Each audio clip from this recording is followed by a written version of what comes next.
बचपन में हमारी दादी एक कहावत कहा करती थी कि किसी के गाल लाल देखकर अपना मुंह चांटे मार के लाल नहीं किया जाता। मतलब बिना सोचे समझे नकल नहीं करनी चाहिए। कोई भी भेड़चाल या ट्रेंड्स को समझ बूझकर ही फॉलो करना चाहिए। और यही बात जिस पीढ़ी की मैं हूँ, हमें सिखाई गई कि लोगों को देखकर जो उनके पास है या जो वो कर रहे हैं बिना सोचे समझे उसे नहीं करना चाहिए। लेकिन एक ऐसा प्रचलन है जिसकी तरफ मेरा रुझान बन गया है और ये मुझे प्रेरणादायक भी लगता है, और वो है आजकल लोगों का अपने स्वास्थ्य के प्रति जागरूक होना। हर आयु के लोग इस क्षेत्र में अपने लिए कुछ ना कुछ जरूर कर रहे हैं, चाहे छोटे बड़े कदम ही सही। इसका कारण एक ये भी हो सकता है कि कई तरह के शोध से पता चलता है कि लंबे वक्त तक जीने के लिए, बीमारियों से दूर रहने के लिए सबसे बेहतर दवा एक हेल्दी लाइफस्टाइल है। ये इतना बड़ा काम भी नहीं है। आप बस अपने आहार और व्यायाम में बदलाव लाइए, आपका तन और मन दोनों खुद ब खुद ही स्वस्थ रहने लगेंगे। तो क्यों ना आज इसी के बारे में हो जाए हमारी बातचीत। नमस्कार, खुशामदीद और वेलकम टू बातचीत विद रोशनी पॉडकास्ट। और आज हम बात करेंगे स्वस्थ जीवन के बारे में और कैसे थोड़े बहुत लाइफस्टाइल चेंजेस से हम इस ओर कार्यरत हो सकते हैं।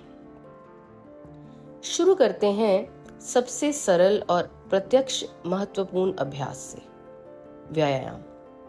रोजाना व्यायाम बढ़ती उम्र के लिए काफी महत्वपूर्ण है। अपने रोज के लाइफस्टाइल में आप इसे शामिल करेंगे तो ये आपके ब्लड प्रेशर को सामान्य करेगा, दुबली मांसपेशियों को बेहतर बनाएगा, कोलेस्ट्रॉल को कम करेगा और हड्डियों के घनत्व में भी सुधार लाएगा।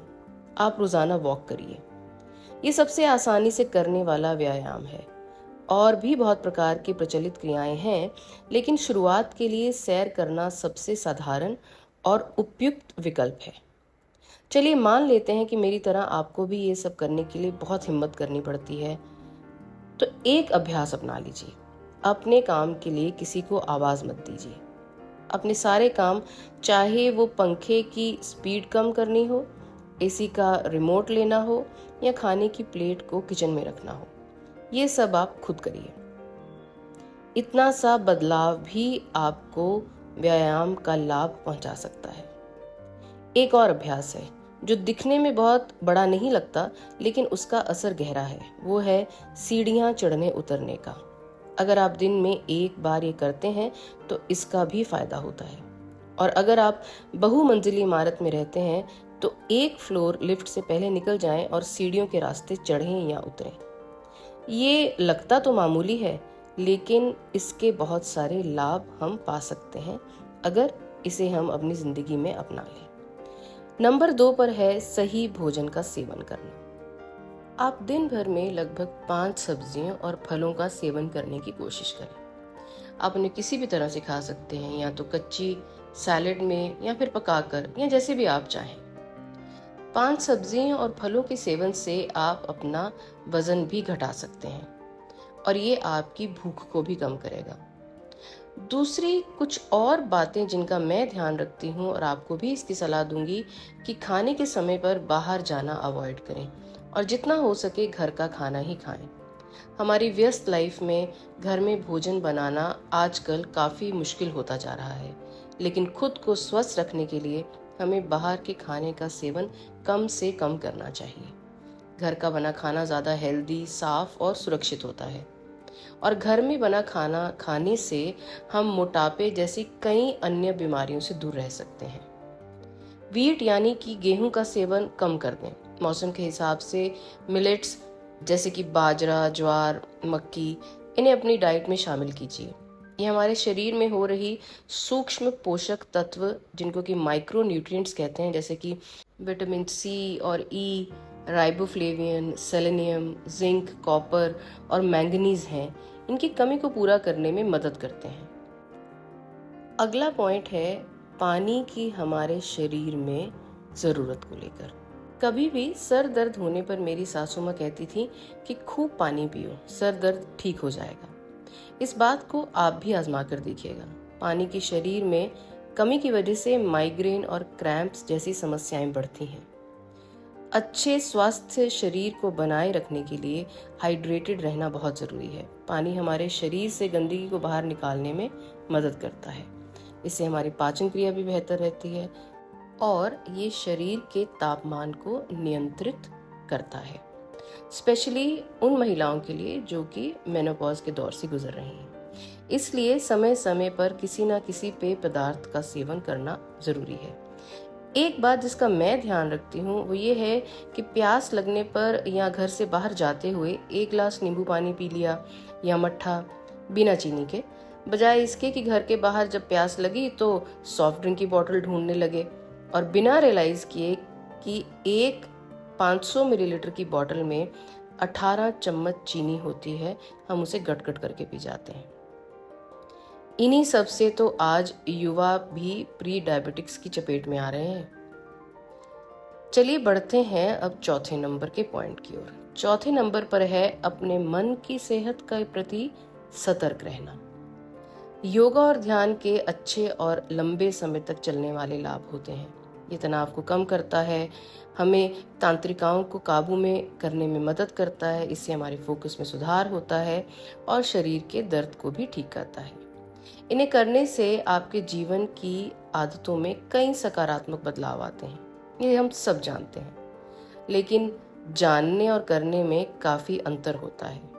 कहना आसान है, लेकिन करने में योगा काफी हिम्मत का काम है। इसलिए बहुत लोग शुरू तो कर लेते हैं, लेकिन इसे अपने जीवन का हिस्सा नहीं बना पाते। 1 घंटे का हठ योगा नहीं कर सकते हैं तो जॉइंट मूवमेंट्स और स्ट्रेचिंग एक्सरसाइजेज कर लीजिए सूक्ष्म योगा के रूप में। और हाँ, ब्रीदिंग एक्सरसाइजेज मतलब प्राणायाम जरूर करें। ये दोनों ही थकाते नहीं हैं और ना ही आपको आपकी क्षमता को चुनौती देने देते हैं। बस विश्वास कीजिए, आपका शरीर इतना भर करने से ही आपका धन्यवादी होगा। एक मुश्किल का सामना चाहे वो पुरुष हो चाहे स्त्रियां, मध्य आयु के लोगों को करना पड़ता है और वो है नींद ना आने की प्रॉब्लम। हम लोग इस परेशानी से जूझते तो रहते हैं, लेकिन इसका इलाज ना हमें पता है और ना हम इसके लिए किसी बाहरी सहायता लेने में रुचि लेते हैं। लेकिन इसकी क्षति हमारी सेहत पर दिखने में समय नहीं लगता। थकावट, चिड़चिड़ापन, अरुचि, गुस्सा आना, ये सब दुष्प्रभाव हैं रात को नींद ना आने के। और ये मैं आपको अपने अनुभव से बता रही हूँ। मुझे डॉक्टर की मदद लेने में 6 साल लगे। मैं मानती हूँ कि इन दवाओं के साइड इफेक्ट्स हैं, लेकिन कौन से साइड इफेक्ट्स को हम चुनते हैं, नींद ना आने के या दवा खाने के, ये हम पर निर्भर करता है। अगर आप दवाई नहीं भी लेना चाहते हैं तो इन सब उपायों में से कुछ ट्राई करके देखिए, जैसे रात को सोने से पहले 1 दूध का गर्म ग्लास, या फिर बिस्तर पर जाने से पहले हल्के गुनगुने पानी से स्नान करना। ये दोनों आपको एक अच्छी व आरामदायक नींद दिलवाने में मदद कर सकते हैं। आप कोशिश करें कि सोने से पहले आप खाना ना खाएं। सोने और रात के खाने के बीच में कुछ वक्त का फासला रखना जरूरी है। अपने बेडरूम में अंधेरा करके सोने से आपको अच्छी नींद आएगी। जर्नल राइटिंग भी एक अच्छा तरीका है अपने दिमाग में आए विचारों को लिखने का। इससे आपको अच्छा और हल्का महसूस होगा। एक और तरीका है जो मुझे हाल ही में ज्ञात हुआ, वो है मैग्नीशियम स्प्रे या ऑयल को अपने पैरों के तलुए पर हल्के से मलना। 1 या 2 बूंद तेल लेकर इसे हल्के हाथों से पूरे तलवे पर लगा लेने से अच्छा लाभ होता है। बस ये ध्यान रखिएगा कि इसको सिर्फ मलना है, रगड़ना नहीं। इनके अतिरिक्त रात को सोने से पहले दांत मांजकर, मुंह धोकर एक नाइट क्रीम लगाना और थोड़ा ध्यान करना खुद को लाड़ करने जैसा है। सेल्फ केयर के ये अभ्यास सिर्फ आपका समय मांगते हैं और कुछ नहीं। आज के समय में ये आशा रखना कि बुढ़ापे में कोई और हमारा ध्यान रखेगा अवास्तविक है और मेरे ख्याल से तो मूर्खता के करीब है। ये मान लीजिए कि सेवा कर्तव्य का पालन करने वाली ये हमारी आखिरी पीढ़ी है, तो खुद की सेवा आज से ही शुरू कर दीजिए। और एक बात तो बातों बातों में मैं आपको कहना भूल ही गई, नियमित रूप से डॉक्टर के पास जाना ना भूलें। वक्त वक्त पे डॉक्टर से नियमित रूप से अपनी जांच कराएं, भले ही आप बिल्कुल ठीक हों। ऐसा करने से यदि आपके शरीर में कोई बीमारी पनप रही है तो उसका जल्दी पता लगाया जा सकता है और इसकी रोकथाम भी की जा सकती है। शराब और सिगरेट का सेवन अगर आप करते हैं तो धीरे धीरे इनसे अपना पीछा छुड़वाएं। बिना बात की मुसीबतें हैं ये, कुछ पल का आनंद और बहुत बड़ी कीमत मांगती हैं ये सब बुरी आदतें। इन सब के अलावा खुश रहने का भरपूर प्रयास करें। अपने मित्रों और प्रियजनों के लिए समय निकालें, कृतज्ञता का पालन करें। छोटे मोटे बदलाव हैं ये, करके देखिए, अच्छा लगेगा। और अगर कभी एक आध दिन नहीं हो पाए तो कोई बात नहीं, जब हिम्मत हो तो दोबारा जहां से छोड़ा था वहीं से पकड़ लीजिए। कोई सजा थोड़े देनी है अपने आप को, खुद को अच्छा लगे और शरीर स्वस्थ रहे इसलिए करना है।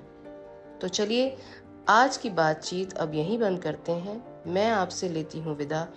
जल्द ही मिलूंगी एक नए विषय के साथ इसी माध्यम से, जो कि है बातचीत विद रोशनी पॉडकास्ट। तब तक जुड़े रहिए।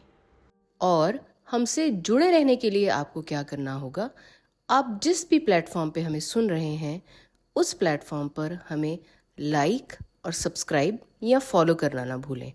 और एक और ज़रूरी छोटी सी बात, अगर आपने जो समय मेरे साथ बिताया वो सुखद था तो उस अनुभूति को आप जिनसे प्यार करते हैं उनसे शेयर करना ना भूलें। तो एक हल्का सा प्रेस कर दें आप शेयर के बटन पर। शुक्रिया।